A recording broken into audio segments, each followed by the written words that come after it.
Compromiso de colaboración por parte da Consellería de Educación, atención á totalidade dos usuarios e que os custos económicos derivados do incremento do persoal sexan asumidos pola Administración autonómica. Esas son as principais condicións que necesitan as FAMPAs para continuar xestionando os comedores escolares, as aulas de madrugadores e as actividades extraescolares no vindeiro curso. 3 medidas que foron trasladadas á Xunta de Galicia. Non podemos, primeiro, non temos capacidade como asociación sin ánimo de lucro de establecer procedimentos de baremación para escoller un de cada 10 que vayan ao comedor. Eso para nós plantexa xa non só un problema administrativo, senón ademais un problema ético. Vale? Nos facemos comedores universais, nos que entren todas as familias que necesiten conciliación. No protocolo elaborado pola Xunta establecese unha redución de prazas nos comedores escolares e, polo tanto, non se podería dar servizo á totalidade das familias.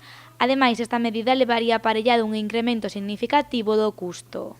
Con un distanciamento de 1,5 metros entre alumnos, entre comensais, nos fixemos probas de ensaios con un comedor aquí de Pontevedra que ten 180 plazas e nos queda limitadas a pouco máis de 30.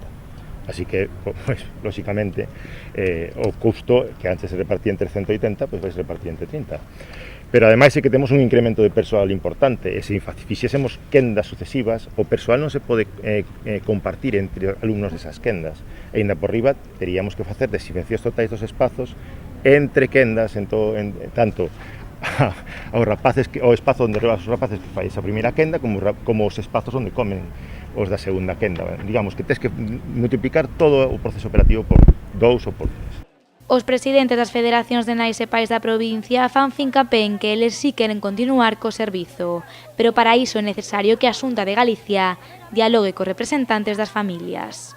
Evidentemente que nos queremos facer comedores escolares, pero claro, queremos facelos con un mínimo de seguridade, con un mínimo de garantía xurídica, de que vamos asumindo esta responsabilidade que de todos os xeitos debería ser da administración, estamos asumíndonos de xeito voluntario, e ainda por riba non tiñamos ningún tipo de axuda por parte da Consellería, pois resulta bastante sintomático.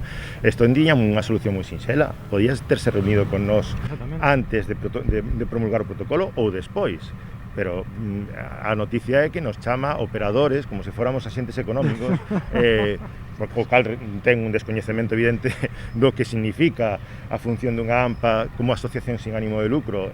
No caso de que as FAMPAs non teñan resposta por parte da Consellería de Educación, os representantes dos pais e nais veríanse obrigados a suspender os comedores, as aulas de madrugadores e as actividades extraescolares para o vindeiro curso escolar.